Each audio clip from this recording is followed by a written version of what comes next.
start every podcast with something incredibly random that may or may not be related to what we're talking about, or may not just be incredibly stupid. So, with that in mind, welcome everyone. Today, it's my turn to answer the questions. Welcome everyone to the Becoming That One House podcast. We are coming at you today with a very special episode as follow-up to Dan's message, God Made People Different, Part 1. This week, we have a whole new cast of characters. You see right here, we got Dan here in the middle. He's an elder here. In fact, you're the head elder is not the right word. What is it? Captain. El Capitan? I'd go for captain or general or Chief, sir, something like that. Yeah. Master Chief. I like that. There you go. Master Chief. We got Master Chief Dan over here. And then across the table, we got Ryan. I'm sorry. I can never remember how to pronounce your name. It's Sitzma, right? You got it. There you go. Okay. So with that, just before we get into things, I want to remind everybody, we have the last couple episodes I really want to highlight. Tim and Larry did a wonderful job putting together that history, and then the subsequent follow-up that we released. Well, at this point of recording, we haven't released it yet, so it's either going to be on Wednesday, July 30th, or Thursday, August 1st. Or, no, July 31st. I can count, I swear. Anyway, if you have any questions about that or anything going on in the series, we have these cards. They say you're safe here. There's a whole bunch of blank space on the back. You can write down your questions. You don't have to fill out your name. If you do feel like filling out your name, that's cool. If we answer those questions on the podcast, we will not use it. It is completely anonymous.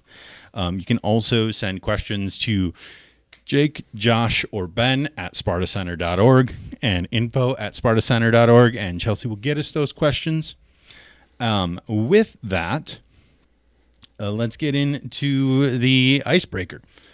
So, gentlemen, I think this is the first time, well, I know this is the first time both of you have participated in this. So, the icebreaker that for today is going to be, if you're comfortable,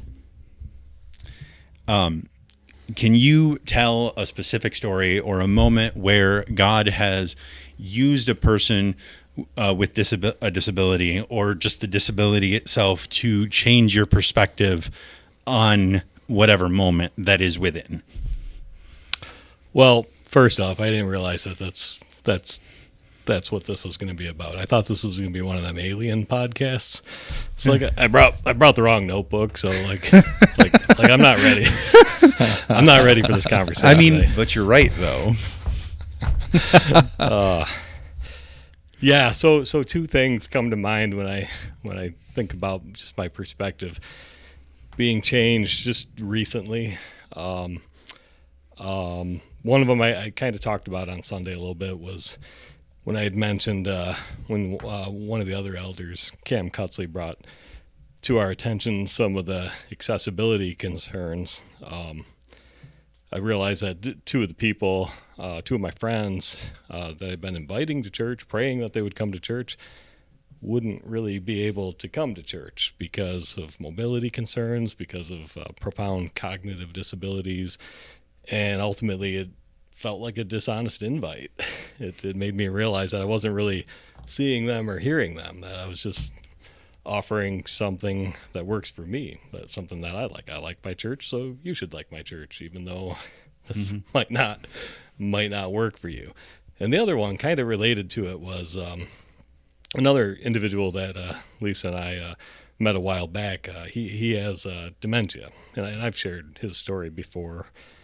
And so he has dementia. It turns out he thinks that Lisa looks like his deceased wife, according to his son. His son assured us that he was safe and this sort of thing. So we never had a concern about that. We just enjoyed talking to him. But he was kind of drawn to Lisa because she reminded him of his deceased wife. So when we'd run into him around town, he'd want to talk. And Lisa was super patient and gentle with him. She would hold his hand when she talked to him. But he talks less and less now. So not sometimes just a hand pat or a hand squeeze, but one time Lisa danced with him at the Apple Festival last year, and so his son came to an event that I spoke at, and so did my other friends. They came to the same event, the two I mentioned before. And the son told me after that event, he said, "Man, I should go to your church." He goes, the stuff you said makes a lot of sense. In the way that you and Lisa treat my dad, it just makes a lot of sense. And I said, "Sure, come on, come to church. I'll save you a seat." So just praying for him to show up. But see, the thing that I realize is that my words and my actions have to match if I'm going to be believable, right?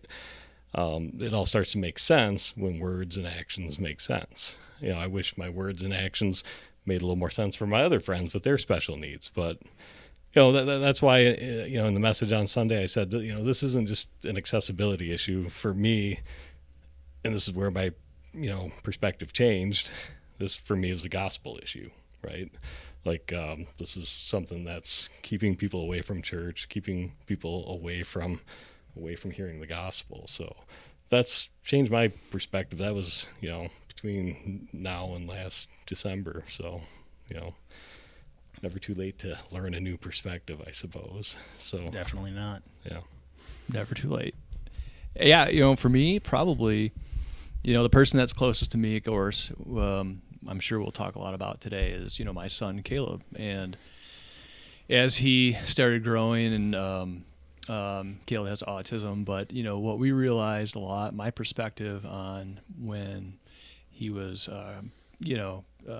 growing up as a child, like just about the miracle that there is in everything, every little thing. Like, you don't think about it when you don't have an issue in your own body. But when you think about, what it takes to say a word, right? What it takes to communicate, you realize the absolute miracle that your wiring is in your mind and your brain and your body, and just how intricate things are and how everything is a miracle that we just take for granted a lot, and for me, that perspective, I never thought about it, it never occurred to me until you realize somebody that struggled with it, how important that miracle was. So, yeah.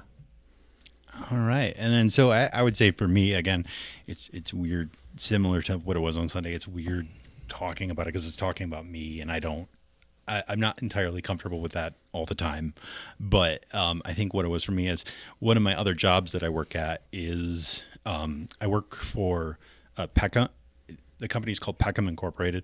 It's a vocational rehabilitation facility, so they specifically hire people with disabilities to handle different contracts and stuff. And the goal is to give them opportunities that typical employers would not necessarily give them because of the barriers to entry, and then train them to go out into the workforce. So I am immersed in a community of people with disabilities, and just hearing their stories and kind of like comparing them in my head to my own, I realized how important my parents' sacrifice was to care for me, and what that actually took of them.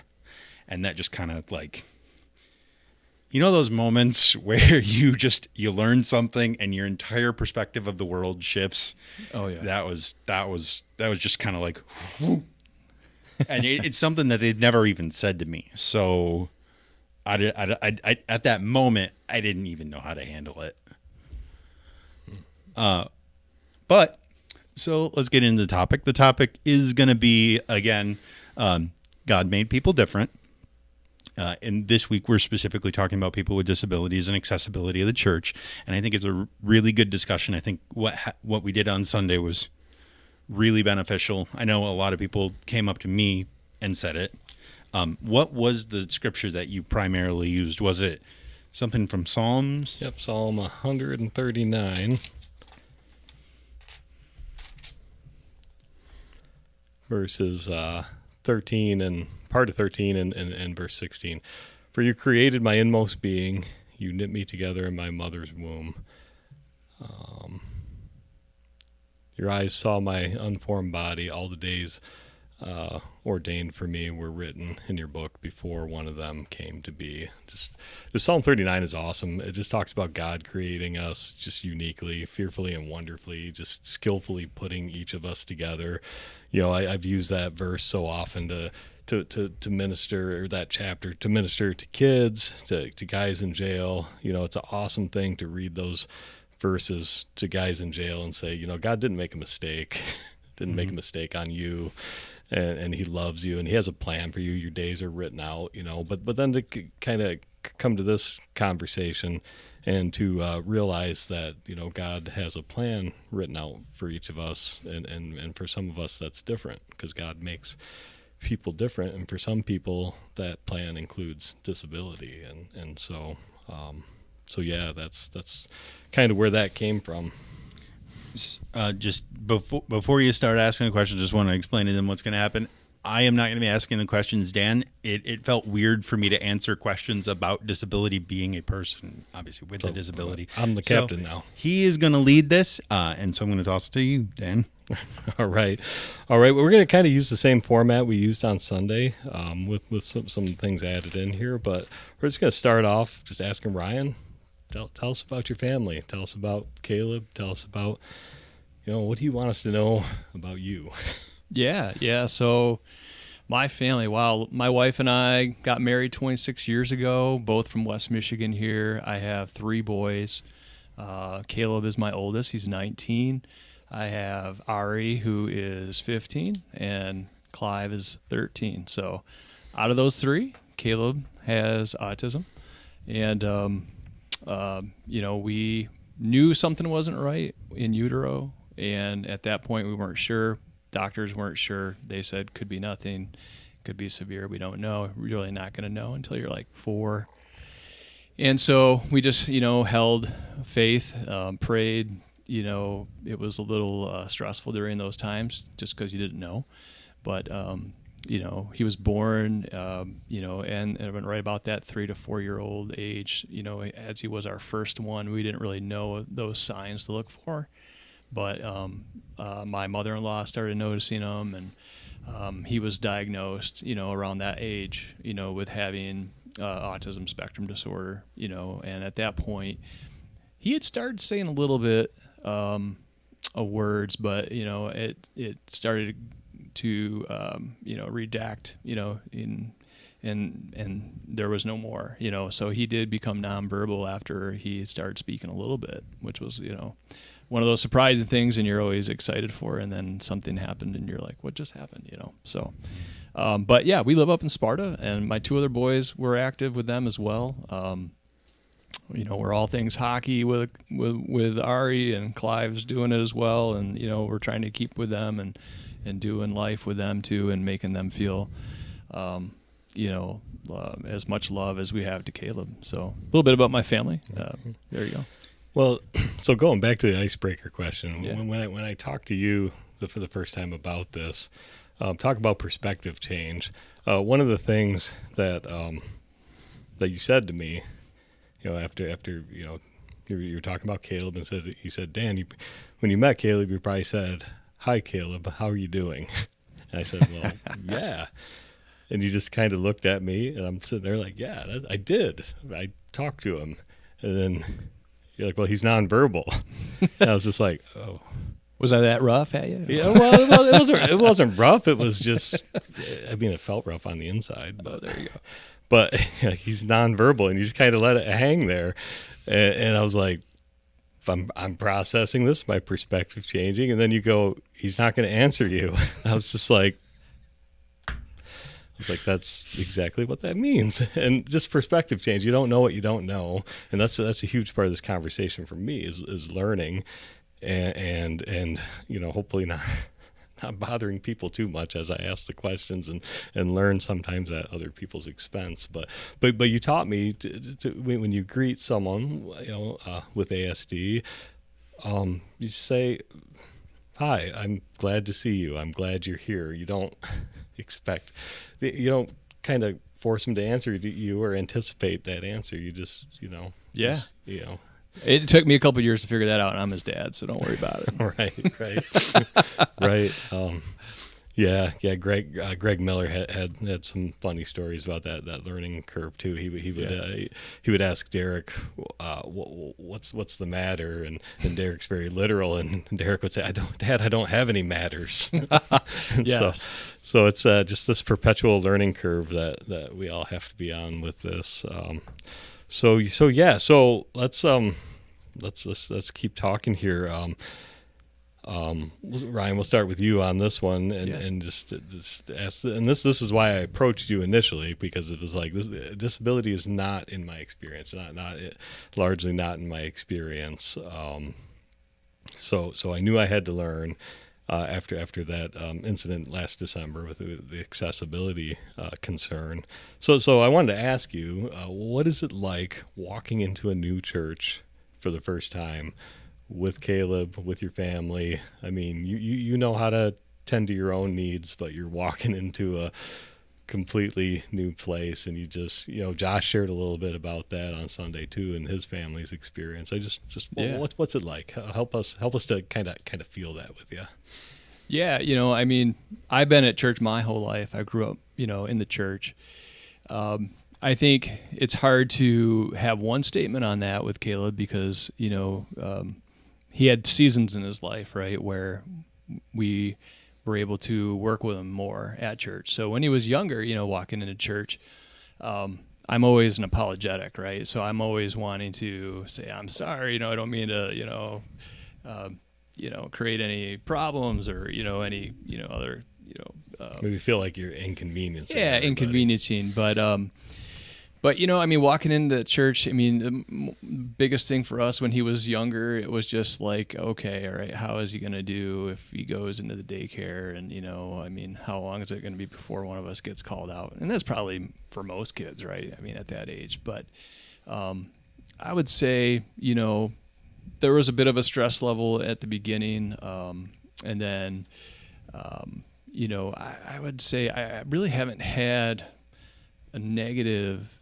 experience where where we were like, oh my gosh, I can't believe this is happening, and I think maybe it's just that we expected the worst, and so we just were never kind of like caught off guard. But felt like maybe there's like a ticking time bomb, right? Like yeah, just wait until we right. hear, hey, we're gonna have to talk. If I'm in here for 15 minutes, we'll be good, so.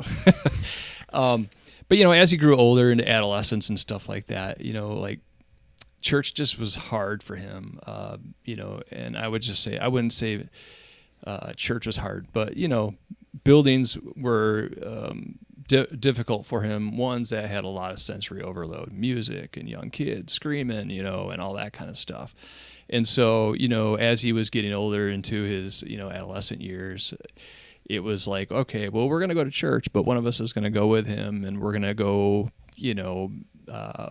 build one of those punch out cardboard castles, right? Or, we're going to go we're going to help you do your own Sunday school, and we'll do Bible verses, and we'll have you cut and paste them and do that kind of stuff. But that was either you or Laura sitting. That was Laura or I, yeah. And so the church was absolutely accommodating in that.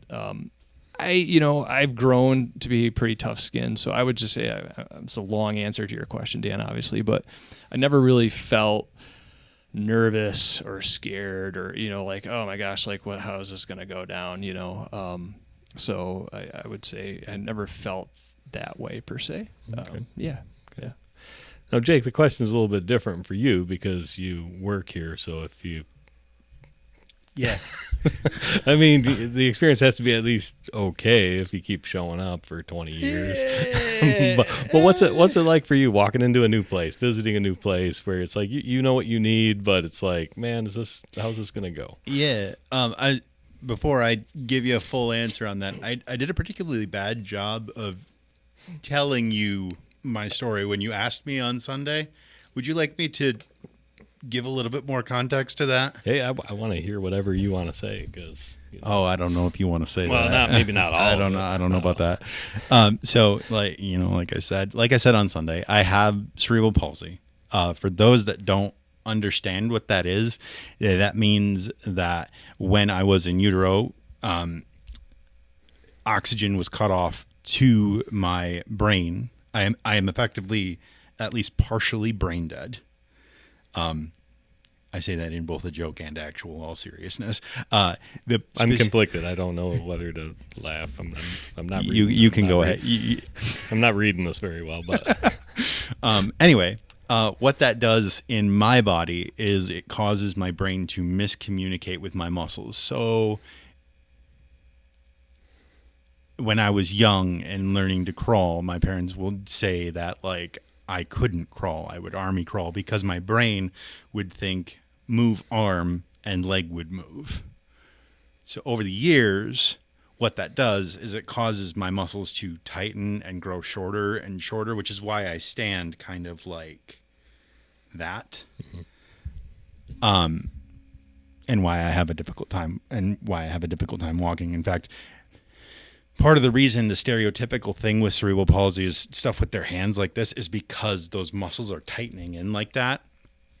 And you just can't do anything to correct it. I mean, there's therapy, obviously, and I have been through so many years of therapy, but by and large, you cannot completely correct it. Now, to answer your question, because of that, because, like I said, I have a mild case of cerebral palsy, it doesn't affect my mind. It doesn't affect, I can walk even if it's a bit of a waddle or a saunter. For walking in for me, the biggest thing I look for is, okay, where can I actually go in this building? Like, is there a way for me to go? So walking into this building for the first time, I was 17 or 18, and I had just broken my arm off. And like literally off. You've shared about yeah, literally just gone. But they sewed it back on. Obviously, I had it in a splint, and it's one of those things where it's like, at that time, I wasn't sleeping downstairs in my room. I was sleeping on the couch because they didn't want me walking downstairs because I have a tendency to fall. And if I'd have fallen on that arm again, it'd have been taken from me entirely. So what that did to me is ingrain in me, okay, look, find the stairs. Can you go there? Is there a railing? Probably not. Like, walking into a new room, all these things happen very quickly in my head. So it can be kind of terrifying sometimes. Yeah. And that's just a lot of thinking ahead. That's just, again, not my experience. I just walk in a room, and if I trip, it'll be fine. My arm's not going to fall off,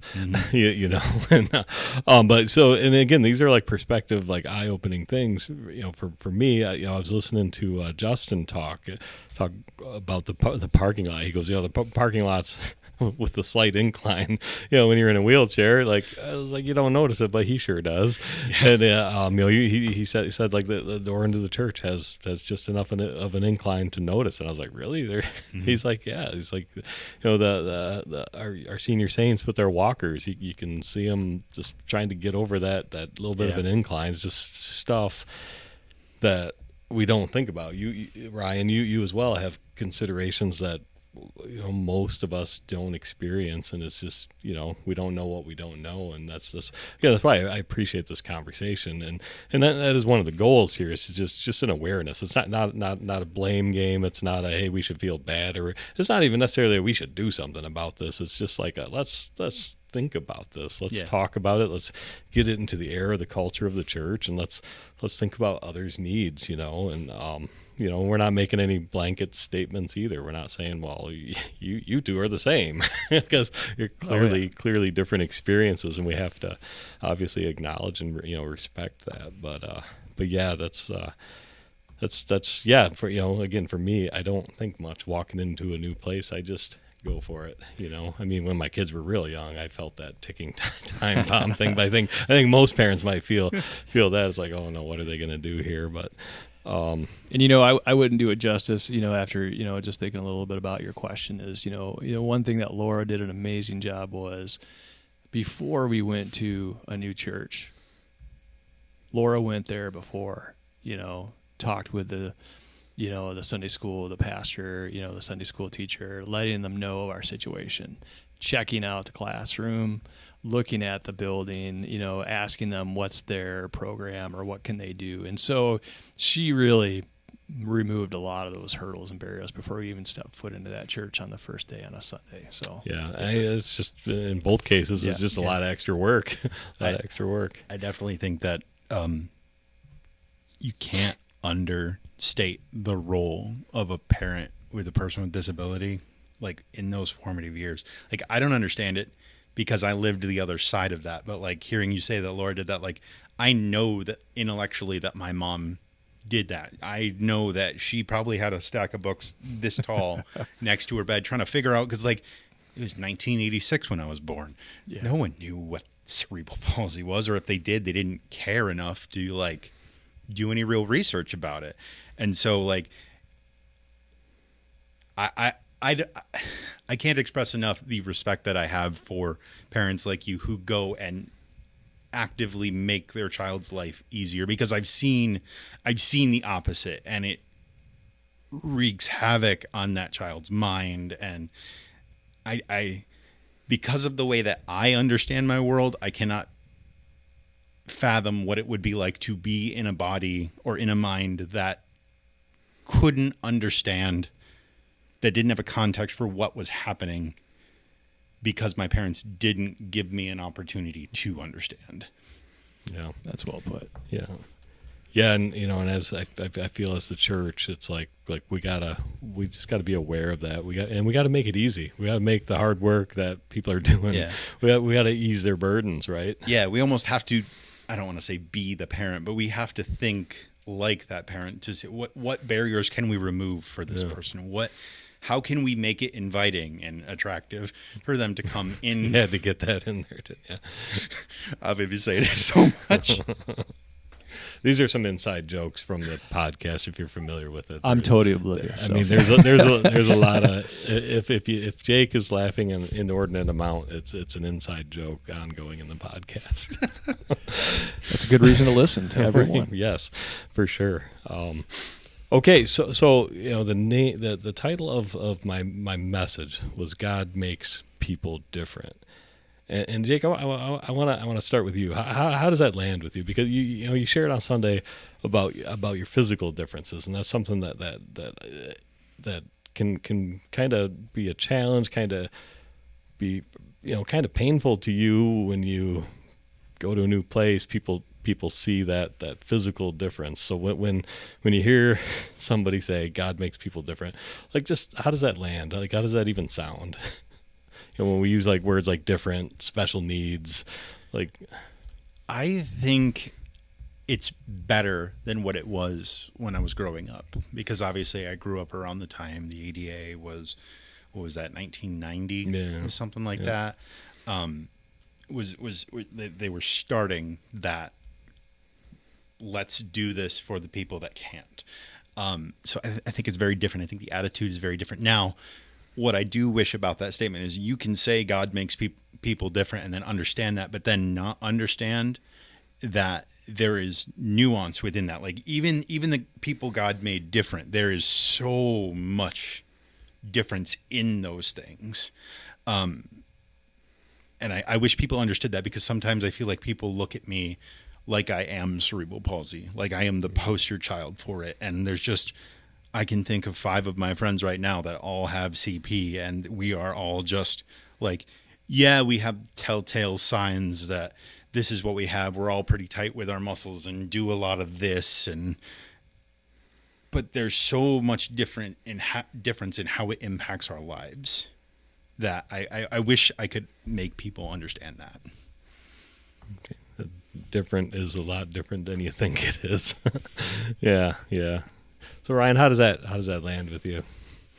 I looked at it, from a different angle, and maybe because of my son, and I would like to say that, God has allowed people to be different. I don't think, I have a cousin, right, who was born with no legs and, a lot less fingers than 10, like probably 5. And I guess in my mind, I don't think God's going to say, you know what, I think I'm going to make you without legs and with a few fingers, because that's different. I think we live in a fallen world, and we have things that don't go right, and so these things happen, right? I don't think my son doesn't want to talk. I don't think, I don't think he would want to, if he had the ability, I think he would want to communicate with me. So, I look at that statement to say, I think God allows things to happen. We live in a fallen world, and we do with what we get with as best as we can, Yeah, I think Greg highlighted that well when he was talking about, hey, if you know a way to fix Derek, let me know. I would love to know. Yeah. And you could feel the pain of that. You feel the pain of just reality, right? Of things aren't necessarily the way God intended, and I realize that statement is loaded. It's maybe there's emotion and pain in that. I think that and again, I'm not a parent of a person with a disability. I'm going to say that over and over again because the perspective is wildly different. Mm-hmm. That is a statement that I think only someone in the situation can genuinely feel. Yeah. Because Greg, if you're listening, I'm not trying to speak for you. The words I do not think represent what he meant, but I can feel what he meant because I understand what that is. Mm-hmm. And I don't think that is a standard feeling. Does that make sense? Yeah, I think so. Yeah. I don't know that I could restate it, but if you want to add to that, let's maybe clear. Yeah. I don't think my dad is sarcastic, similar to how I am.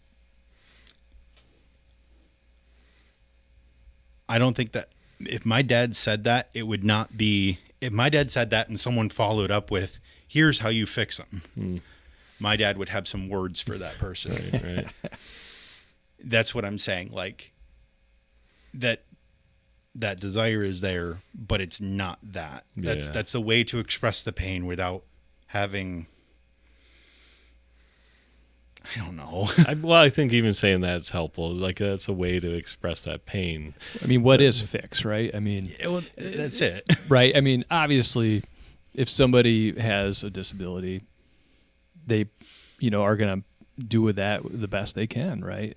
But if you had the ability to have your muscles the way that that you could be having full mobility, I'm sure you would. Or maybe I'm speaking on your behalf, but I'm just I totally agree. Like, I'm not gonna fix you. Let me get my wrenches and my tools out and make you the way I think that you want to be. I understand what you're saying on that end. So, and I think this is why it's so important to like hear each other's stories, right? Oh, yeah. To actually listen to people. And you guys know I love stories. I'm a storyteller, so this is to me it's becoming more and more important to just listen to people, let them tell you, and so again that's something I've been learning through this is just to listen, listen well and often. So, but thanks for sharing on that. I know again it was loaded. That's a hard thing to even. For me to even get the right words. So loaded questions are good. All right. So let's kind of get into the meat of the message. This is like sermon, analysis. So how'd you guys think I did? I think I did pretty darn good. Like I was kind of awesome. You talked all the 5 minutes. Well, I felt it was very important to let somebody else talk. I'm an imposter. I'm a fraud and a phony.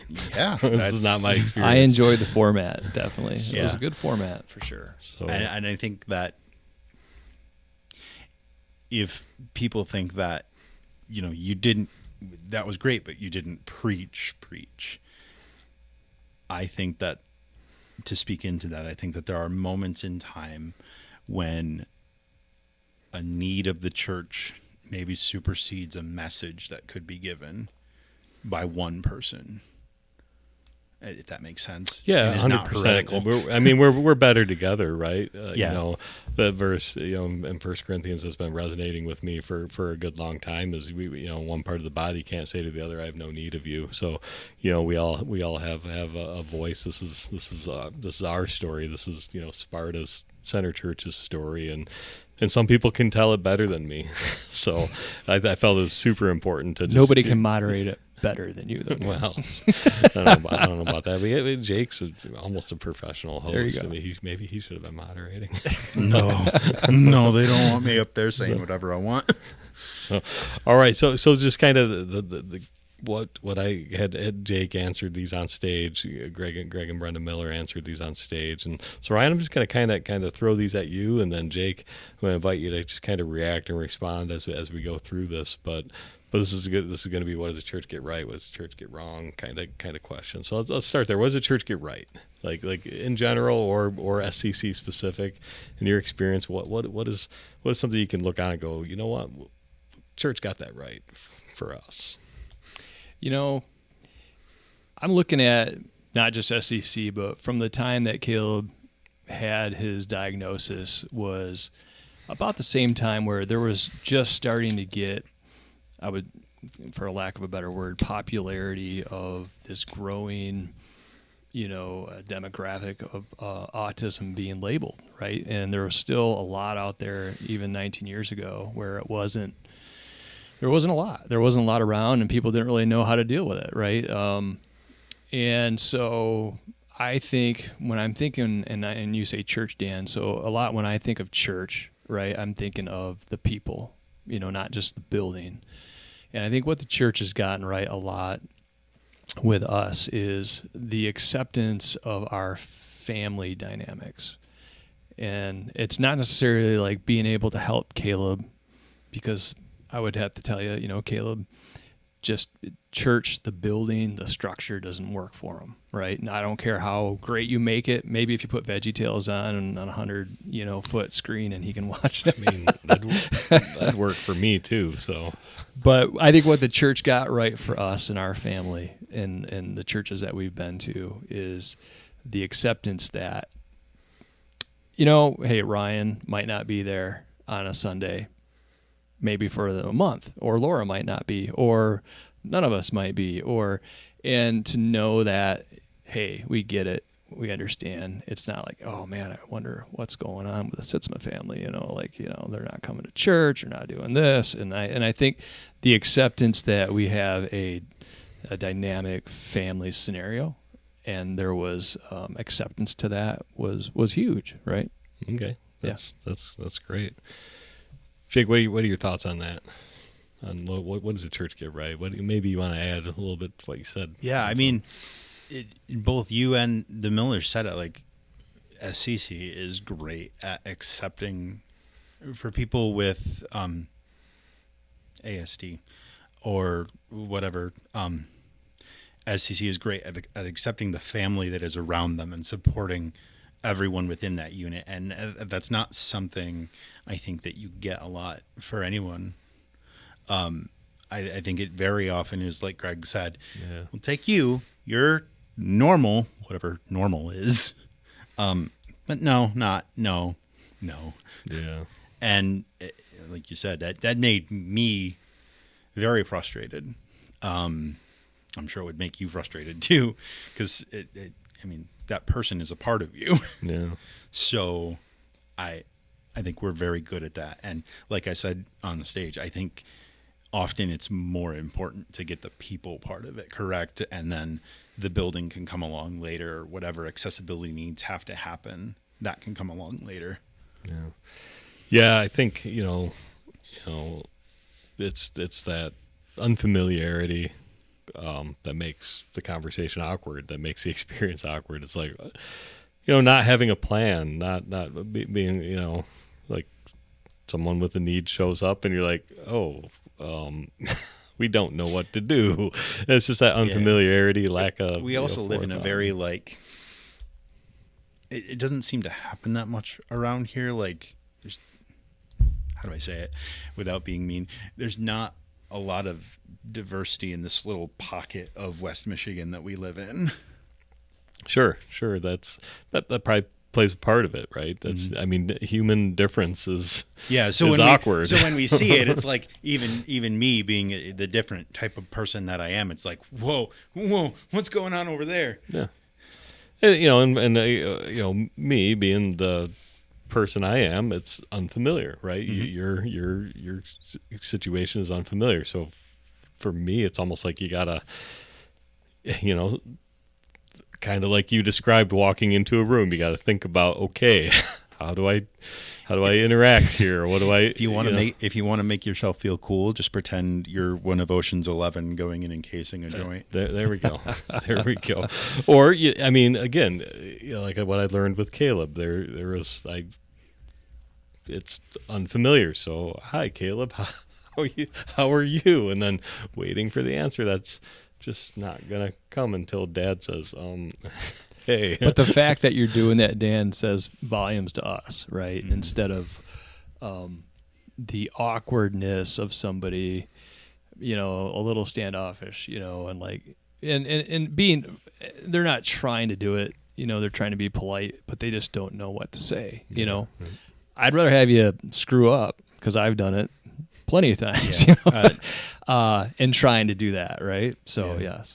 I mean, speaking as a person with a disability, not even my parents get it right all the time. Like, sometimes not even my wife gets it right, and I live with her, right? And she said to me last night, because I was talking about it, we were, I was editing the shorts, and we were, and she was listening to what I said, and she's like, I do forget you have a disability sometimes, and I was like, yeah. Why do you think that is? Well, because it's every day of my life. Right. Yeah. Right.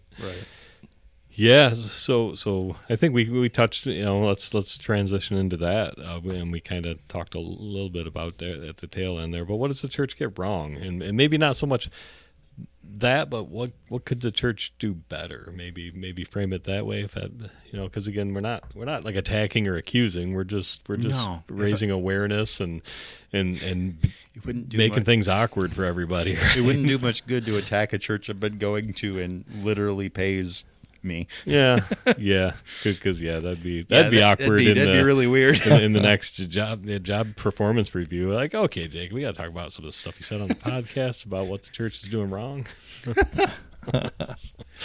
But I mean, we can, let's be honest with each other too. What does the church get wrong? I mean, I don't think there's a magic button for anybody, because we're all so different, and there's a lot of different needs, right? Where, something that, Jake might need is going to be way different than Caleb or somebody else that has, is mild on the spectrum. So, could you say, if you had, a room where they could see, the service going on, that'd be great. Yeah. I mean, it could not, and I would just say, to me, if I'm trying to speak on behalf of my son, what the church got wrong or could do better, I almost don't. It's almost, to me, it's just helping congregation not be afraid or awkward, and that's hard. I mean, you got people from all different walks of life, but just being willing to ask, hey, what do you guys need? Not just during Sunday from 9:30 to 11, right? I mean, that's just a couple hours, but I would just say, how can we help? Because I think what a lot of people don't realize, especially if you have somebody that is like Caleb, nonverbal, pretty big guy, he's intimidating, right? And so how can you help that family maybe get some time to decompress, right? Whether it's for an hour or 30 minutes or whatever it might be. You realize, when you're a parent of somebody like that, you just don't have an off button, right? And you don't realize the noise in your life until you have a minute to breathe.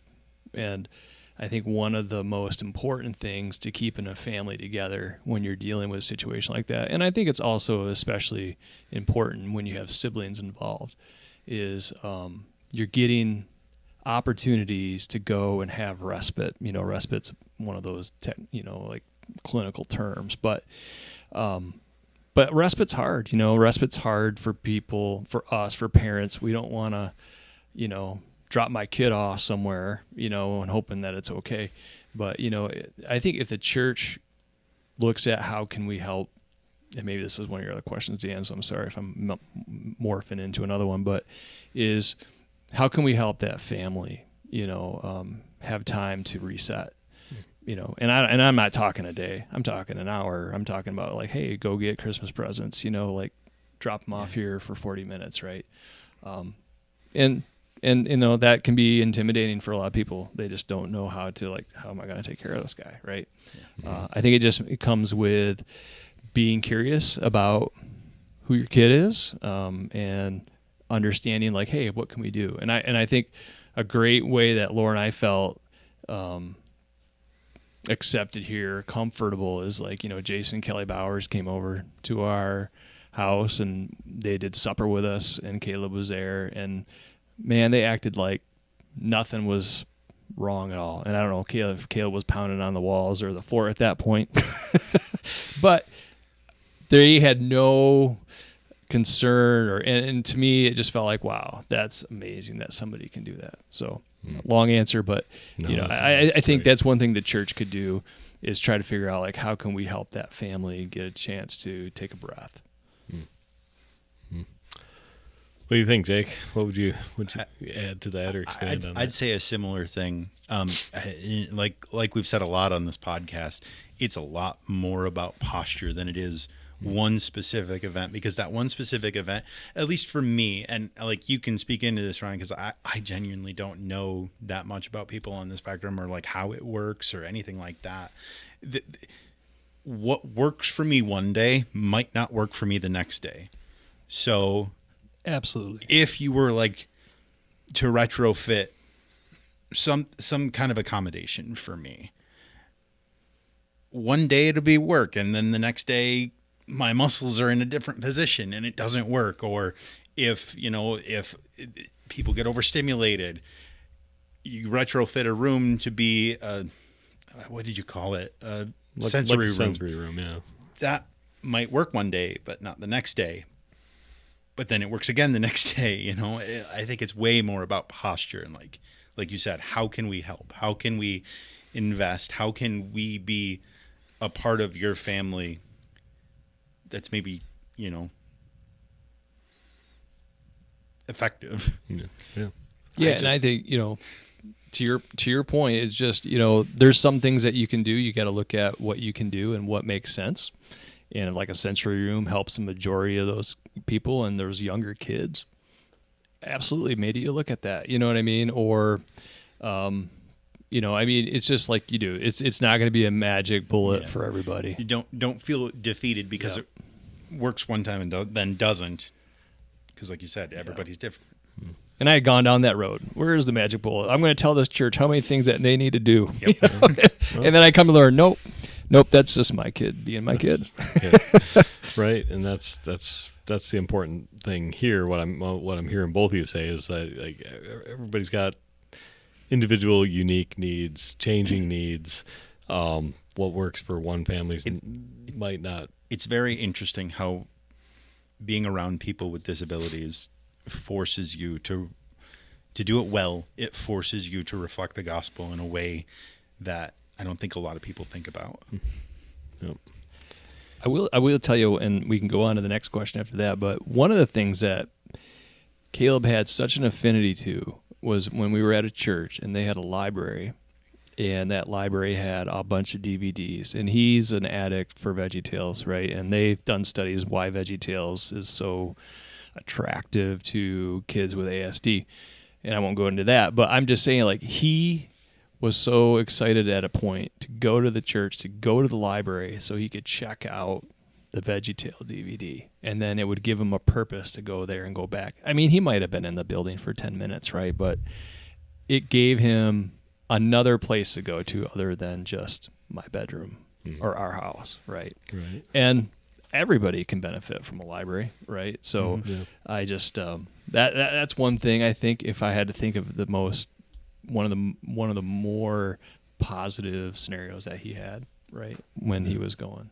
That's cool. Yeah. And I think some of this too just takes like just some creative thinking on the part of the church, right? Some creative, flexible thinking, and no blanket statement, no what'd you call it, magic bullet, Magic bullet, magic button. I don't know. magic button that hey, we're gonna fix this, right? Because that's just not gonna happen. So okay, so next question, and this is kind of a nebulous one here, a couple moving parts, I suppose. But I kind of want to talk about what gets overlooked in the special needs conversation.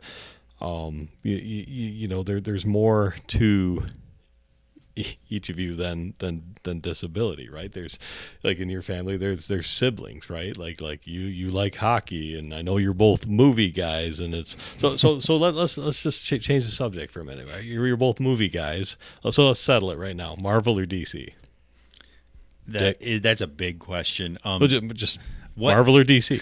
No, I can't Gotta do pick, that. I gotta can't pick. do that. See, there's like pre-Disney MCU, and then there's like pre-Zack Snyder DC, and then there's like good MCU, and then there's like Zack Snyder DC, and then there's MCU now, and then there's James Gunn DC.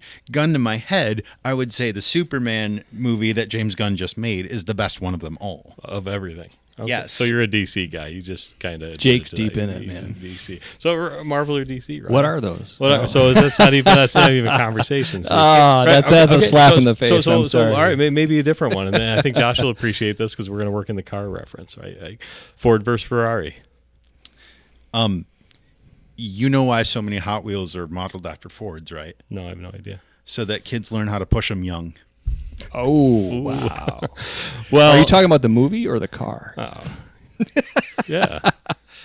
Well, I mean, if you're talking cars, So- Toyota. so I'm not much You didn't of a- even put in the Toyota. Come on. I'm not much of a basketball guy, but that was a great movie, Ford versus Ferrari. Oh, I got it. Where's the rim shot, Jake? Come on. But Brian, so you're a sports guy, so let's make this a sports podcast. I want you to call the Stanley Cup right now. Next year, Stanley Oh, Cup. man. Who's going to win? Oh, man.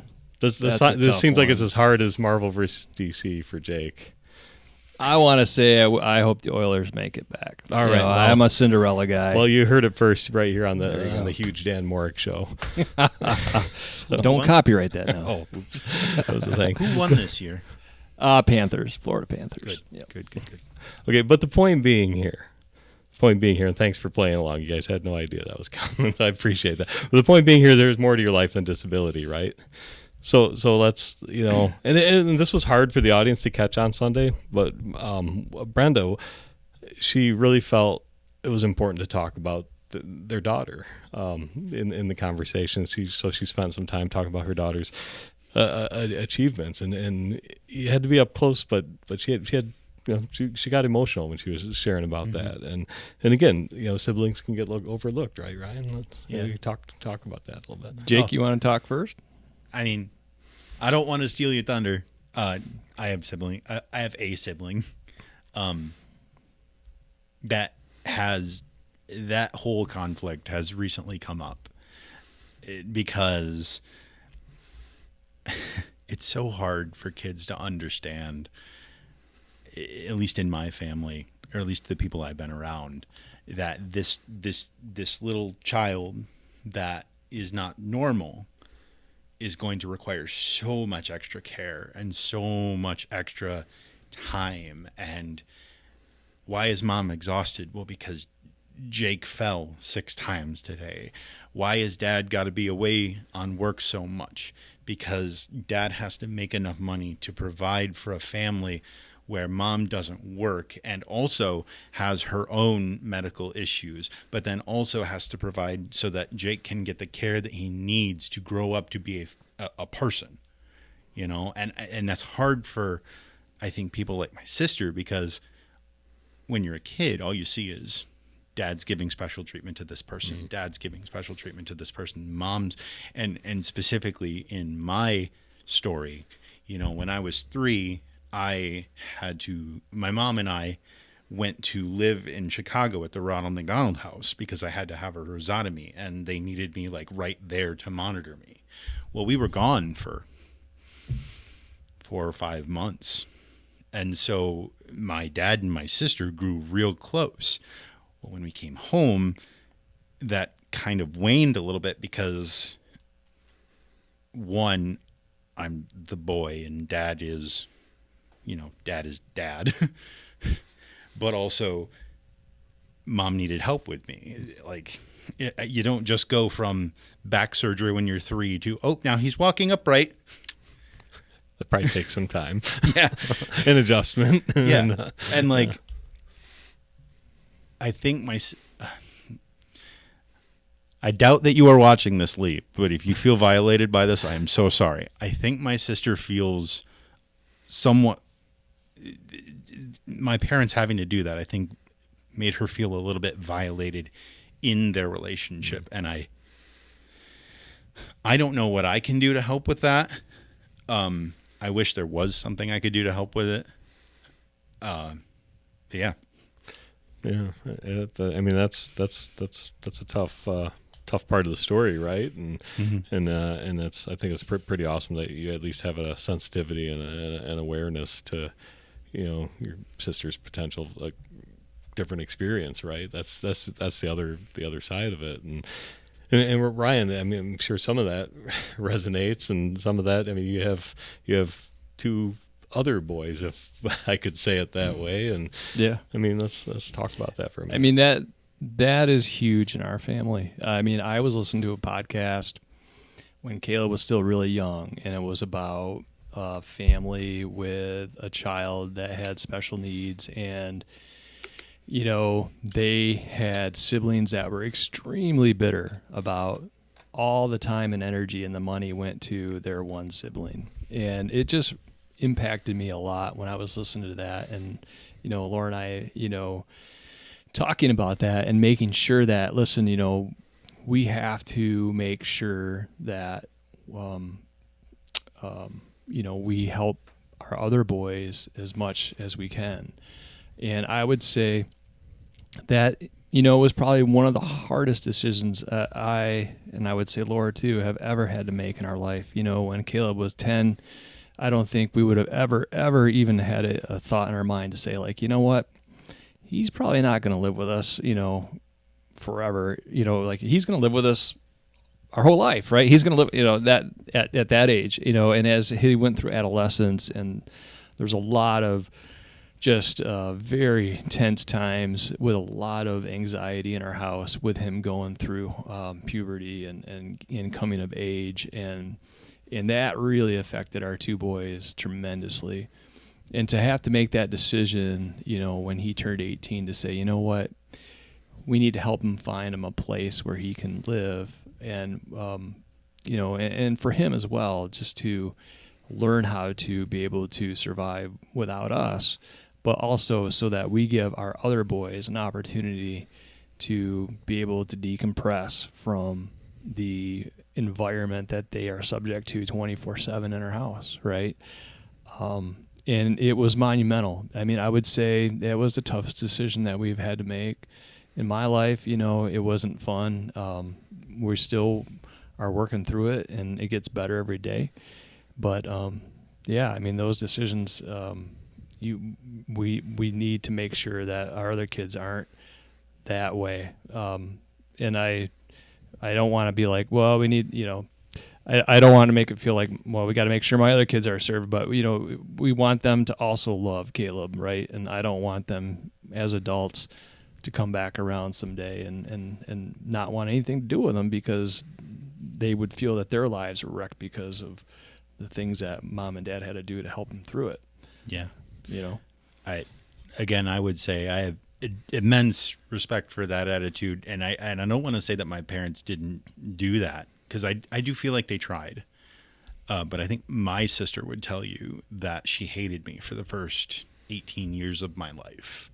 Like, legitimately hated me for all the reasons you said. I took all the attention. I took all the effort. I took everything. Are you younger than her? Yeah, I'm like 5 years younger than her. Okay. So she had some time with mom and dad. She was fully cognitive of Yeah. everything. And I would say that through a lot of grace and a lot of random time together. We have been able to walk that back to now we're in a place where, we love each other, as brother and sister do typically, as best as they're able, as best as they are able. But like, I thank you for being the type of parent that intentionally does that for your children. And I would just say the acceptance that we've had with that decision has been overwhelmingly positive. And I would have thought we would have had a lot of backlash, like, wow, I can't believe you did that, I can't imagine how difficult it would be to have to make that sort of decision. Yeah. I mean, it's still fresh in our mind because he's only 19 and we see him, a couple of days a week, and still do stuff with him. But yeah, I mean, we've heard stories where people have had the Hope Network house, had their kid there, had them all moved in, and like within hours, right, they've come back and they're like, we can't do this. We have to pick our kid up. And then it becomes more about like, my and Laura's identity is so attached to my kids' needs is that you don't realize it's almost a reversed addiction, right? Like you are like, you're so committed to taking care of that person that you forget about a lot of the other stuff, right? Wow. And so doing that is almost as much a part for us as it is for him with that. Wow. That's thanks for sharing that. That's deeply personal. And but what an interesting thing to just be aware of, right? For other people. I think that's an opportunity to share with other families that hey, this is what this looks like. And it's and I think too, just kind of going back, right, to the siblings, right? Just we have to also be aware of the rest of the story, right? That there's more to the individual, more to the family than the disability. You're not entirely defined by that. There has to be an awareness for the struggles of the siblings, for the struggles of caretakers, the emotional and sometimes physical damage that can be done. It's it's just an awareness. I shared some of the statistics on Sunday. Just in the Grand Rapids area, there's close to 58,000 individuals with special needs diagnosis that are may not be attending church, but when you add in the siblings and the parents and the caretakers that are impacted by this, like we as a church have to kind of recognize that number. That's a lot of people. That's the mission field that we might be missing out on if we're not aware of these hard conversations. That there's so many other stories to be aware of. So thank you for sharing that. I know some of that was hard. Some of that was very personal. Definitely appreciated Greg and Brenda talking about some of that stuff on Sunday too. I realize some of the feelings I might be poking at here. So, Jake, I want to throw this one to you. You brought this up. This is a new concept for me. It makes a lot of sense, but at the same time, it's going to be kind of hard to make a change in this area. But I want you to expand a little bit on what you called person first language. This is new to me. And it's. I had to Google it last night. You had a what? I had to Google it last night. I was like, what is this? I didn't Google it because I just wanted to make Jake explain it again, because this also pushes against like all of our like elementary school grammar upbringing and language class and stuff. So help us out here. I guess give us the 30-second answer on this. Like what can we do better here? Because I love the concept, I really do. So, first let me say, if it helps, it's hard for me to do it. I didn't learn about person first language until I started working at Peckham and moving through that journey. So person first language is making sure that you put the emphasis in your speech on the personhood of an individual instead of the disability that culture and the world at large has maybe so often defined them by. And by doing that, it releases some of the burden of it, not all of it, because, you can call me a person with cerebral palsy all you want. I'm still going to have the cerebral palsy, but if I have cerebral palsy and not just you're a disabled person, if I have it, that means I have some kind of, like I said on Sunday, moniker of not control over it, but it's mine. It becomes mine to define what that means. Obviously there are things that it is that I can't change, but it's mine to define what I do with it, as opposed to being locked under that umbrella of what it clinically is. So you feel a little more freedom in that rather than it being imposed. It's like you get to kind of call the shots here, maybe a little bit. It frees you up to say, from my personal journey, it frees you up to say, this thing is not going to define what I get to decide I do. So I want to try running a marathon or walking a marathon or biking a marathon or whatever that is. I get to take that as far as I get to take that as far as I decide to, not as far as my cerebral palsy decides to. A lot of times that coincides with each other because I understand my disability, but it's not, he has cerebral palsy, he's not going to make it half a mile. It's Jake gets to decide he's gone half a mile. Now he's tired, so I decide to take a break. It's hard to explain. Yeah. And like I said, new concept to me, but I love the idea because it's just like we got to learn how to not like argue with people's lived experiences, right? Like, hey, it's your story. You get to call the shots. It is a thing that makes a person feel empowered, I think. Yeah. Because if you're focusing on the person first, you're not focusing on this thing that they might be a little bit ashamed of. There was a time in my life I don't know if I'd define it as ashamed, but I was kind of like, I kind of hate myself because I walk the way I do. I kind of hate myself because I stand the way I do. And, because I hate myself, clearly everyone around me hates me. Well, and some of that could be, like we said at the beginning, like imposed on you, right? From outside, from people not letting you define, letting you call those shots. So, yeah, this is just an interesting new piece of information that I'm just gonna have to kind of kick around a little bit. But yeah, how does that sit with you and your experience, Ryan? Does that? I mean, speaking on behalf of Caleb, I mean, when he was younger,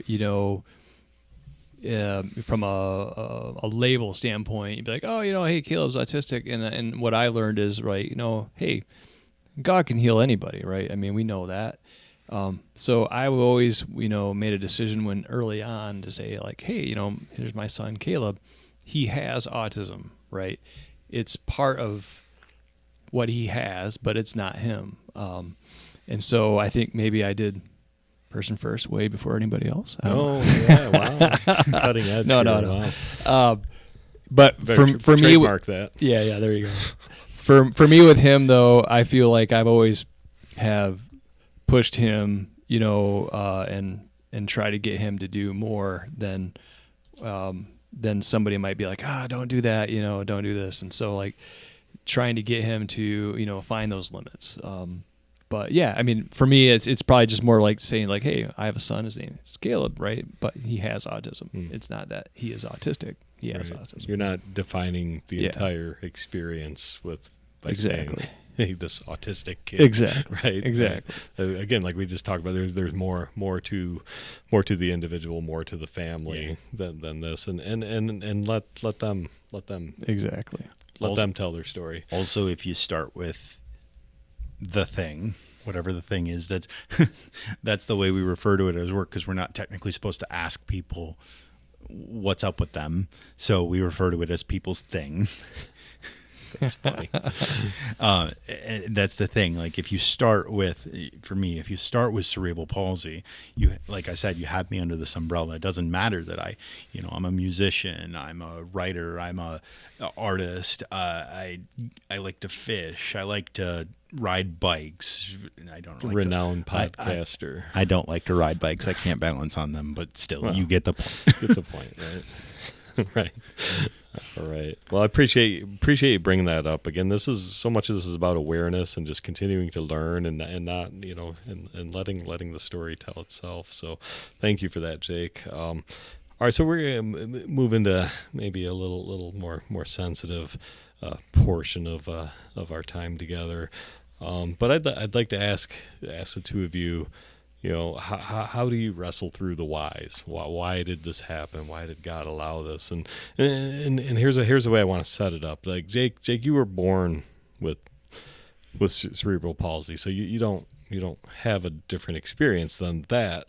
And on Sunday you referred to cerebral palsy as a gift from God, and so I guess I'd like you to maybe explain that a little. Yeah, I think, and just kind of touch on. Like, how do you wrestle through the whys? I think that for this specific question, I think it's Ryan's perspective is going to be far more important than mine because, like you said, I've always had this. Like, I've never really felt, why, God? Why do I have a disability? It's just always kind of been there. And that could be my dad and me because my dad and me is okay, well, this happened. Let's keep moving through it. Let's figure it out. Let's just go. But like I've never felt that. I know my parents have, but I have never felt that. And like so, I guess when you ask me, let's say the question again, it was a little bit different than what's on the paper. Right. Well, you don't know any other experience, and you've referred to cerebral palsy as a gift from God. So I was just kind of asking you to touch on that a little bit too. So I refer to it, and I didn't always refer to it as a gift from God. I wasn't always so aware of, I guess, myself. That sounds pompous. It's fine. That's fine. We all know it does, but it's fine. It's fine. Keep going, Jake. You're good. Hold on. Dan broke me. All right. Oh, yeah, man. so He broke me more than I'm already broken. The reason I refer to it as a gift from God is because somewhere along the way, I learned that I have intrinsic value. I learned that part of that value is the experience that I've been given through my cerebral palsy. I have a way of understanding the world that is different and is valuable somewhere. I like that. Whether it's, and the other thing is learning that people watch me. I don't remember if it was you or Josh that said in a sermon, we're Christians. People watch us. They look to us as different people because we are different people. Well, not only do I have that, I have cerebral palsy. So they more look to me because, like, again, not to sound too pompous, but how do you deal with suffering? Oh, look to Jake. He suffers all the time. No, that's not fair, but it's that principle, right? It's like, I feel like sometimes people look at me and think, well, sometimes I feel like people think, oh, he's an idiot. But I also think, look at all that has been stacked against him. And he still responds XYZ. Mm-hmm. Maybe I can try to be a little bit more like that. Yeah, and that's what stood out to me about that comment is a gift from God. It was just a very, very stark comment in the midst of this conversation. So I appreciate you explaining that, and I'm sure that took some wrestling to get there, right? Mm-hmm. Even though you might not be asking why did this happen. It was. To be fair, it was this place that allowed me to do it. Like the group of friends, the support that has been built for me here and has been given to me here has freed me up to really consider that stuff in a way that can be reinforced by the gospel, by preachers, by kind of like the actions are matching Yeah. the words. I don't had an s- effect. I don't say it often, but Nate deciding to give me an opportunity to do the things that I do, I cannot explain to you or express to you how much that altered the trajectory of my life. This place is good for that. They did the same thing for me in a completely different context, but as a a former minister that crashed and burned, to crash land here and to be given new opportunities, this place has a knack for doing that. It's safe, but not comfortable. Maybe not completely safe for you just due to tripping hazards and stuff. Yeah, but that's the building's fault. but maybe not completely comfortable either. But I think we get the gist of what they mean by that. But let's kind of.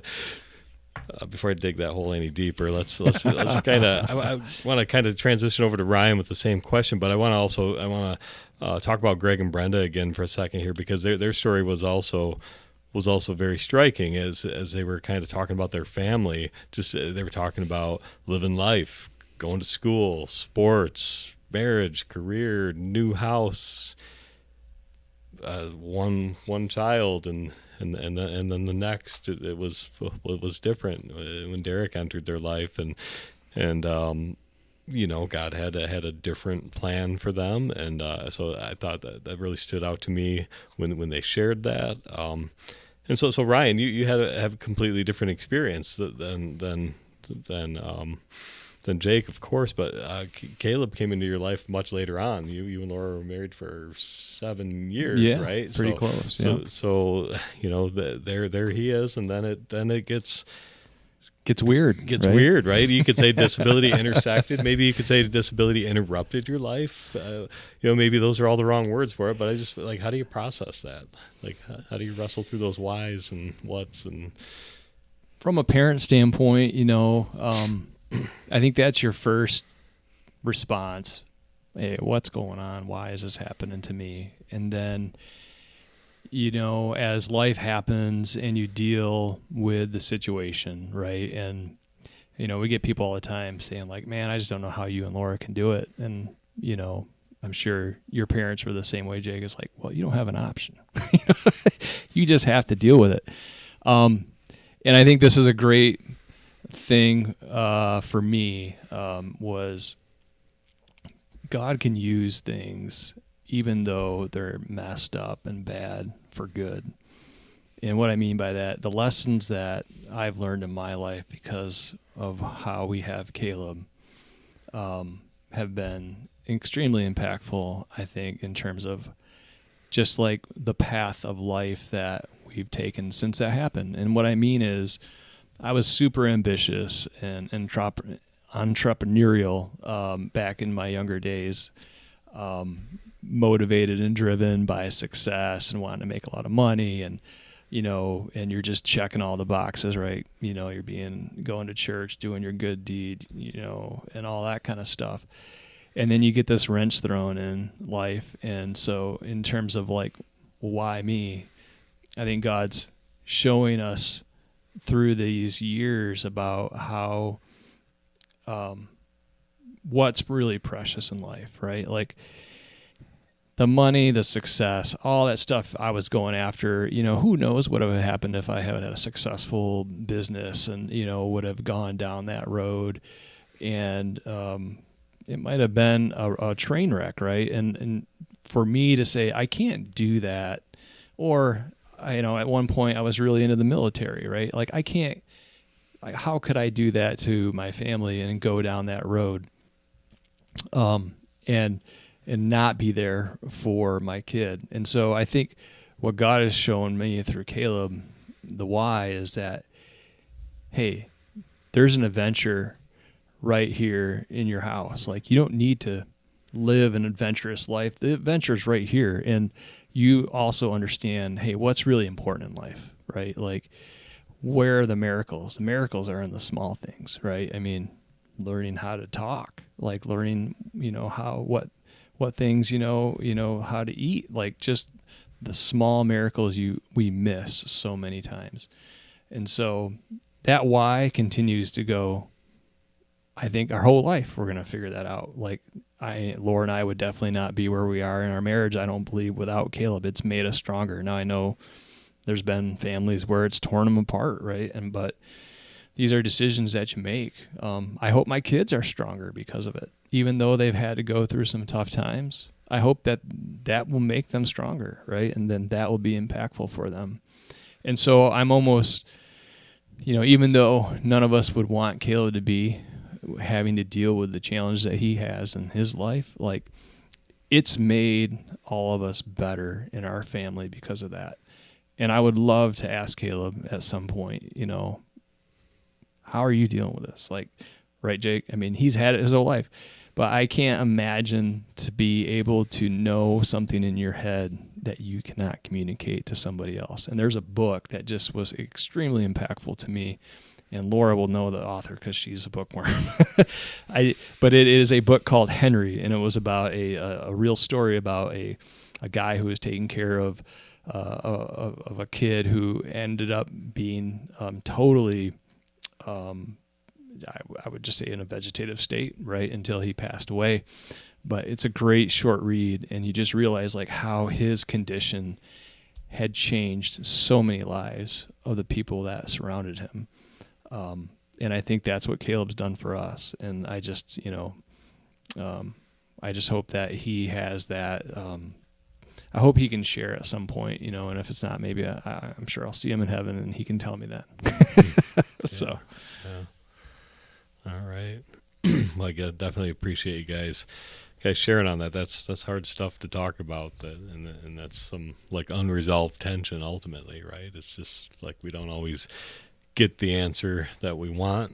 You guys probably know full well that God doesn't owe us that answer anyway, and we can hope and we can trust that God is writing this story, right? Like Psalm 139 says that he's written this story and that it has a good ending, right? So yeah, in life, like, when are you closest to God, right? When you're going through challenges. And I mean, we all want to be close to God when times are good.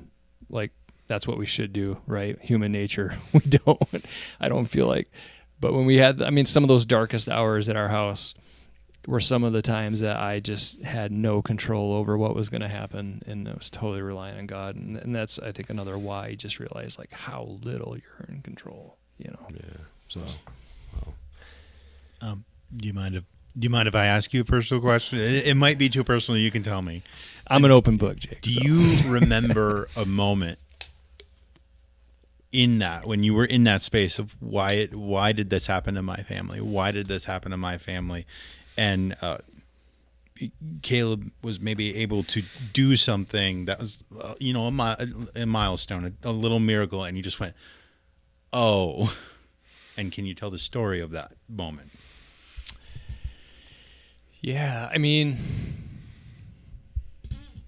had to think about that one. When he was younger and hearing with that word come out of his mouth, when he was still kind of going through this metamorphosis, so to say, and realizing, because he has a condition that was called apraxia. Basically, your mind can tell what it wants to say, but it can't send the signals to your mouth muscles, right? And I just remember so specifically, it was Thanksgiving Day, and he was probably like 3 or something like that. And we were downstairs, and the Macy's Day Parade was on, and I think it was Patti LaBelle on a float. It's weird I can remember that kind of stuff, but anyways. She got done with her song, and she's like, I love you, and I just heard Caleb clear as a bell being like, I love you. And I'm like, what just happened?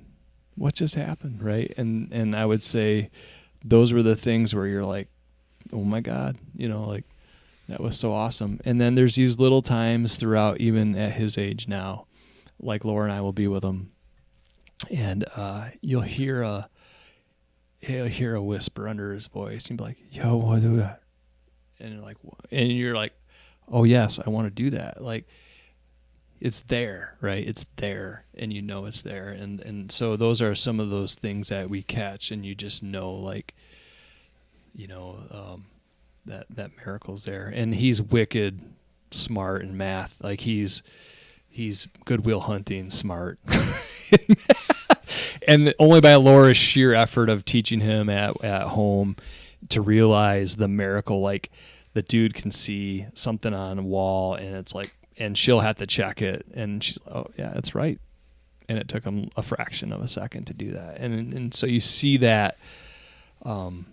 You see that miracle, I guess, if you want to call it intelligence that he has. Yeah. Wow. Yeah. Wow. Thanks for sharing that. That's an incredible story. All right. We got a couple more things to talk about here. So Ryan, you gotta go first on this one. All right. Because Jake works here. So, so when a church says all are welcome or everyone is invited, with your specific needs, do you believe them, or are you more like, well, we'll see about that. You ain't seen nothing yet. I really feel like people have good intentions, right? I think they want to help. They want to do things, and we're all this way. I feel like, in some fashion, we all want to help, but when it gets down to really helping, then where's the inconvenience, going to be? And so I truly think people want to help, right? And it's just a matter of like not knowing how to help, right? Whether it's intimidating because, man, I don't know how to watch a kid for an hour that's nonverbal, that might have a uncontrollable, fit. Like, I don't know what to do. And it's our job as parents to make them feel comfortable that it's okay, Yeah. So yeah, I truly do think about that. I would say maybe in my life when I was a kid, that might have been a little bit different because church to me when I was young was more structured and rigid, and you sit down and you dress up and you don't say anything, and kids are seen but not heard, right? And I think that's changed over the years, and that's changed for the better because I think it's helped many people come to Christ and come into church. Hopefully that. I guess I got my rose-colored glasses on, but that's my. I mean, that's a great perspective. That's yeah. Jake, would you respond to that? I agree with that. In fact, I find that how do I put this? Because my disability is physical, there's maybe sometimes more that people can immediately do, or at least that they perceive that they can do, and so. Tell me if you feel this sometimes too. There's like this anxious reaction to do this. Like, what can I do? What can I do? Hold up. Just. Well, I didn't mean that. just let me tell you. Like that's been my mantra for people. Basically since I got married, I kind of learned this about myself through my wife. I know you love me. I know you want to help me, but you gotta let me tell you what to do. You gotta give me space to say, I can do this, I can't do this. And I think that in that anxious reaction, we have the opposite effect of all are welcome here. Because all are welcome here, but now your anxiety has made me feel anxious about my disability. And that in turn has made me just kind of go like this. And I don't want you to help me now because I don't know what you're going to do to me. I don't know what you're going to. So that's a great perspective. Yeah. That's kind of the opposite. We're saying all are welcome, and then it's almost like we're pouncing on you. but that's just us thinking of ourselves, not you. And then also like I said on Sunday, and I know I'm just going to say it again because I will say it till the day I die. When people say to me, "I don't see your disability. You're just Jake." Okay, well, what is Jake? Who is Jake? My disability, like, you can't look at me and say, Jake, you don't have a disability. You don't have, they might not know what it is, but like you don't have needs that have to be met outside of the normal needs that a person needs. You can't, like, to say that would be to just ignore it. Like, to tell, a story from when my wife and I were first dating, one of the things that she struggled with a lot is that when I would fall, she'd get very embarrassed and thought that I felt the same way, but she would just like, I would fall and she would just run away. Oh. And it took a long time to be like, I know you didn't mean to I know you just don't know how to handle the situation, and you don't know how to feel when you don't know how to handle a situation. And so that's that anxious reaction, right? Mm-hmm. Now she knows better to wait for me to tell her, I need help. Please come and help me. Even funnier as a story, and this might have something to do with it, might not. But what are podcasts for but funny asides? So, Dan, I know you're a huge football fan. Huge. The hugest. You know the big house where Michigan plays. I've heard of that. They do hockey there too sometimes. Yes, yeah. American Classic outside. So, it has really big stairs. And you told me this story. This needs to be on the podcast. So the big house has really big stairs. It was a November game. We were cold and wet because it was raining, and I'm headed up these stairs, and it's game lasts 4 or 5 hours, whatever it is. And this guy is drunk behind me, and he's behind me, and my wife is behind him, and he's like, why are you taking so long? Go faster. He's drunk. He doesn't know what he's saying. I get up to the top of the, what do they call it? Concourse? Yes. I didn't know that. I didn't know the big house had one. So it's a football thing, right? Yeah, it's a football thing. It's a stadium thing. So I get up to the top of the concourse, and this dude just comes pushing by me, and just like he just stands there a second, like facing away from me. I'm used to it. Like I like you complaining at me is not going to make me move faster, but at the same time, I'm not going to be like, "Hey, you stop complaining at me." But out of nowhere, my wife comes from behind me and just falcon punches him just right in the center of his back, and I'm standing there like, what just happened? And he turns around and looks at me, and I just kind of go, yeah, and then he just kind of shakes his head and walks away, and I look around. My wife is gone. She did that and then just Naruto Shippuden'd out of there. That was a ghost punch. And I'm looking around for her like, I can't leave without her. So I look around and I just kind of walk back to the door. I turn and she's literally huddled under the popcorn machine. I was like, that's a tremendous picture of advocacy there. Your wife punches a dude and then leaves you. That was one of my favorite stories. That is great. All right. So,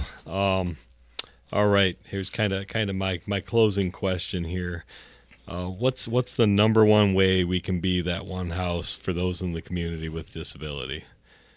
What would make our invitation convincing? Ryan, you go first.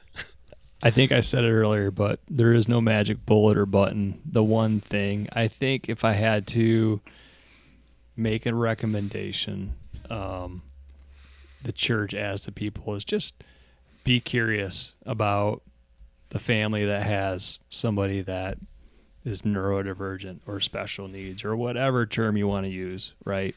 And be welcoming. And if you want to do something outside of church, what a wonderful way to say, hey, let's do dinner, but do it at their house because there's a lot more comfort level there. Mm-hmm. And have a comfort level and just, be curious and be that's to me, and learn about the family, right? Because I would say, the awkwardness is sometimes, we'll notice it, but it's understandable, right? And so, be curious, be part of the family's life, we're, Jake, I don't know if your parents are like that, but I'm probably a helicopter parent due to Caleb, and I don't want to inconvenience people. So, hey, let us help. Yep. It's way easier for me to say, you're good. I know you want to help. I can take care of Caleb. It's fine. And to give up that control is hard. It's like letting your other kids fail, right? It's I don't want my kids to fail, but the only way they're going to get better is by failing. So to know that you have people that are, one, curious, that are, comfortable in your house, that can ask those questions, I would say that's a great opportunity. That's awesome. What do you think, Jake? How would you answer that? What's the? I think sadly it's not a thing that the part of what would make the invitation convincing. What would make that work? What would make that convincing is nothing you could ever say. I mean, there's been space in my life where someone has said something like that, like "I'm here for you" or "I don't see your disability," and I just think, yeah, okay. Those good intentions aren't. So yeah, great, like I don't. They? Hello, my name is Jake. I'm also a cynic. I'm also a cynic. So I'm much better about it now, I think. But there was a space in my life where I just didn't believe people. Because, like, how could you know? How could you even begin to understand? And like I said earlier in the podcast, it's a posture thing, which I think largely we nail. If I may speak just a tiny bit about the parking lot, I know we've hit on that a lot. But I think, similar to, when you're buying a guitar, the first thing you interface with is, besides the look of it, is the strings. If the strings feel like crap, you're not going to enjoy playing that guitar, and you might put away a guitar that you would vibe with for the rest of your life. Because of the bad string. Because of the bad strings, because of the way it made your fingers feel. Okay. And so I think people drive into that parking lot, new people. If new people with disabilities drive into that parking lot and see the way that it's set up and see that it's, we repaved it, it's not even. We didn't repave it. We painted it. We patched a few things and that's called a coated it. Yeah, it was, but like, yeah, it's not more even. And if you're a person that has a child in a wheelchair, you're looking at that like, what? It's the first thing you interact with, because it's literally the first thing you hit when you're getting out of your car. Yeah. And so if we don't take the time to make that a priority, people are never going to get to the door. Even people you invite, your friends. I don't know about your friends, because it doesn't. Speaking from a purely physical disability perspective, my friends would never make it to the door because they'd get out and be like, "Yeah, I can't do that." And and if it's encouraging for anyone, I have a disability. I don't get it right all the time. I realized this morning that when I pull up the little drive there, I don't often go all the way around the fence so as to not block the handicap ramp. Like, I do it too. Oh, so you're part of the problem. Yeah, now. no, I legit am. Like, I am part of the problem. Again, maybe because I have a milder case of cerebral palsy. Maybe because I don't think about it, because I live with it. But if we take the time to make people feel like people first, to make them feel like they are created by God and do have a purpose, do have value, and we show them that in the things that we consider about this building, in the things that we consider about how we greet them, that's what's going to keep them if they are able to get in the door. One of the things that I've mentioned to Ben is, what if we had like some sort of like a valet service? I don't know how it would work, but like when the parking lot gets horrible, what if we have people honestly going out, or a sign that says, "We will park your car for you"? Yeah. There's obviously risks there and logistical things that need to happen, but like, why don't we talk about offering that? Like, that's the type of thing that I think, and again, I'm not accusing, it's just. Sure.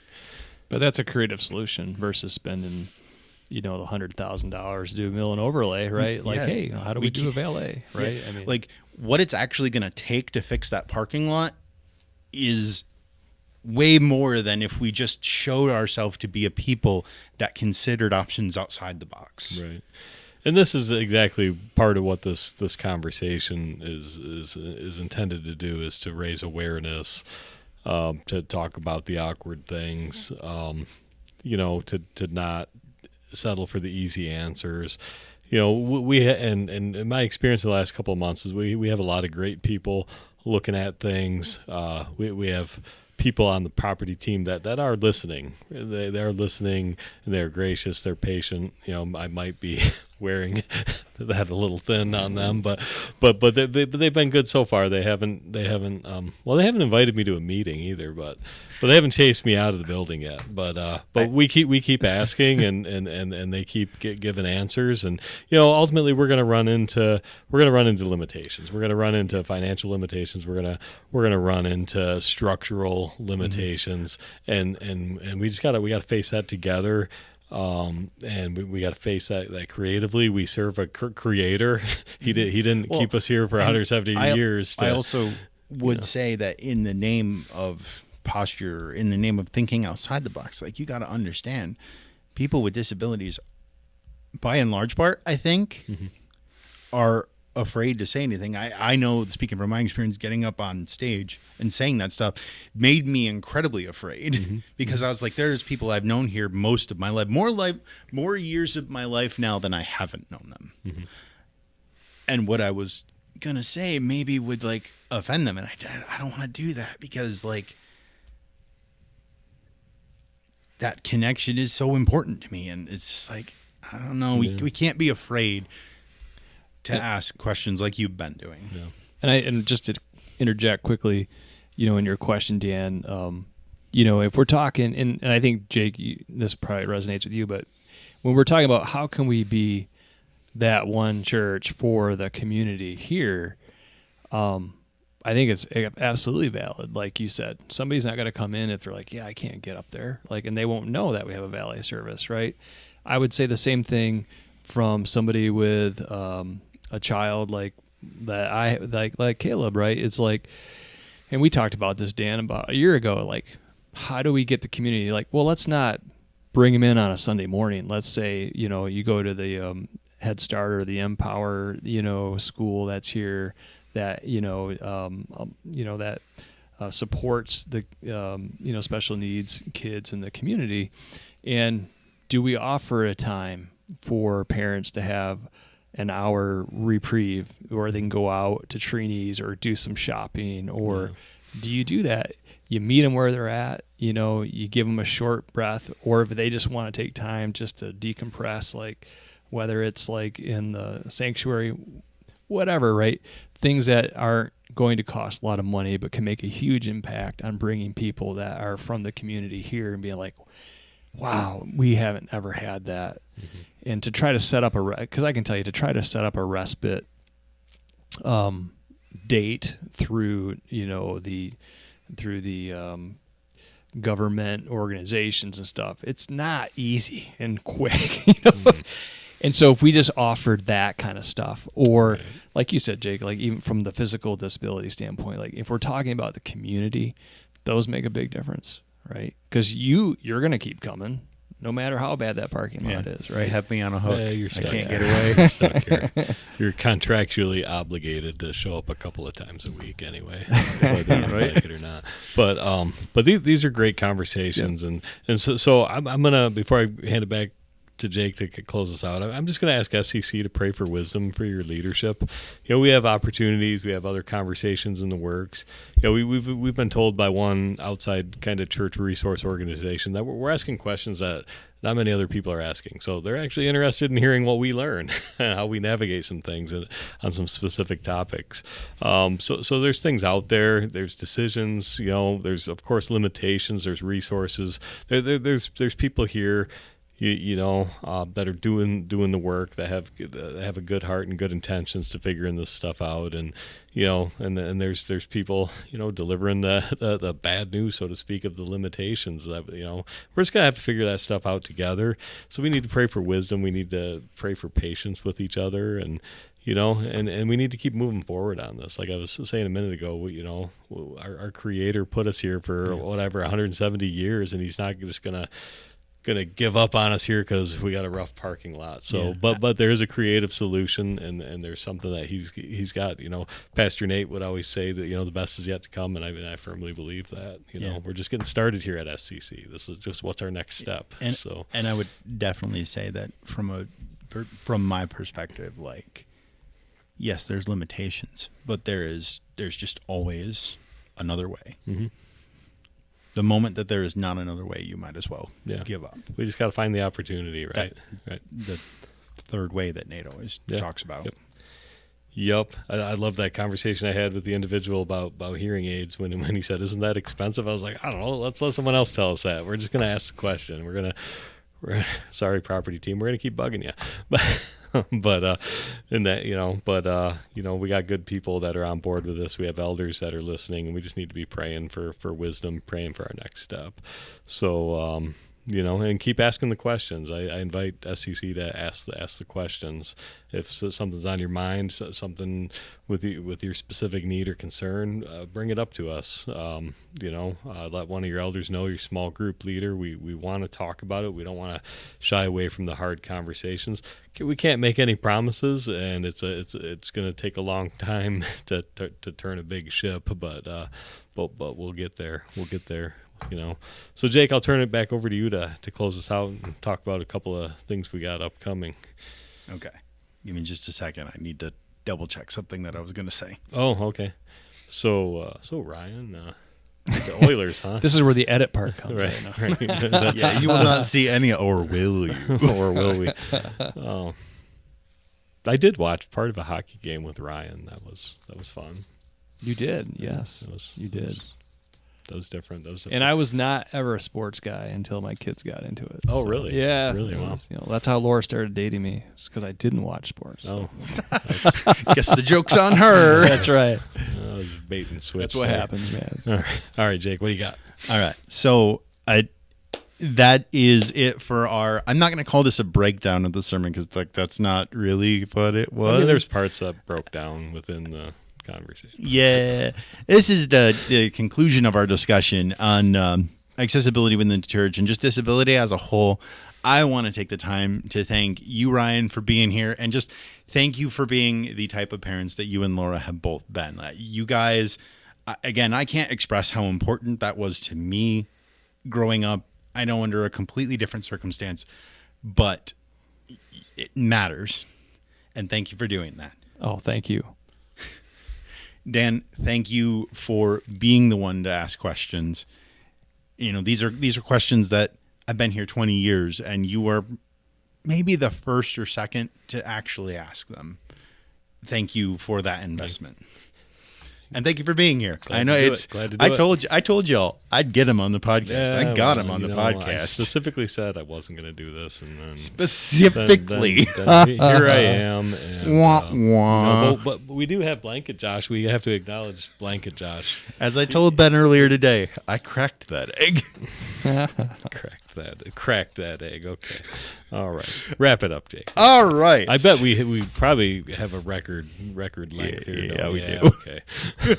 You remember that hour and a half that Ben talked about? We passed that a while ago. Okay. Anyway, so what we have upcoming is just more of our So This Is Awkward series. One of the next conversations that Dan and don't give that one away. Don't give that one away? No, they got to show up for part 2. Oh, they got to show up. Okay. So, being completely frank with you, the podcast schedule has been a little crazy these past couple of weeks with me being gone and with the Tim and Larry stuff and everything. So I'm not really sure what's coming up next for the podcast. I think we're going to have a discussion about God and science, I think, but I'm not sure. So you'll have to stay tuned for that. What's upcoming on the next steps, I think, for this conversation about accessibility, we're going to launch now. I'm responsible for this at It's Bible. I'm not ready to launch quite yet, but we are going to launch an accessibility page on our website. We're going to have varying resources, contacts for people inside the church and outside the church, trainings and stuff like that. We just really want to be transparent with the people looking at our website, to show that we are invested in making this that one house for you and for anyone who wants to come. That one house where stories are waiting to be told and where just anyone and everyone is welcome. Mm-hmm. So we're going to launch that page eventually.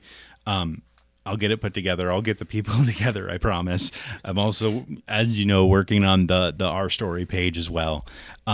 Beyond that, one of the next kind of shoulder in moment we're going to have here is our neurodivergent training on August 23rd.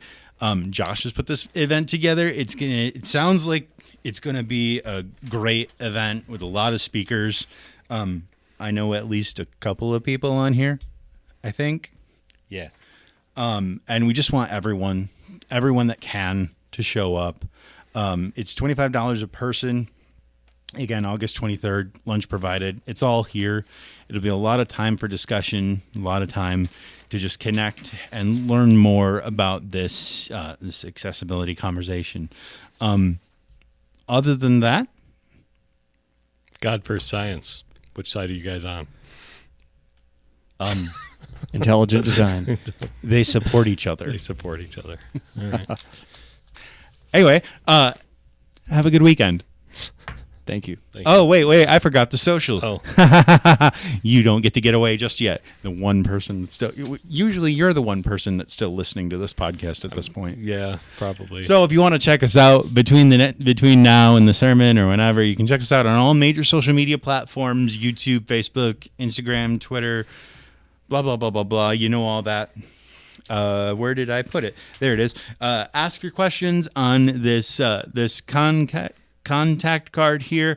Drop it in the black box. Give it directly to Ben.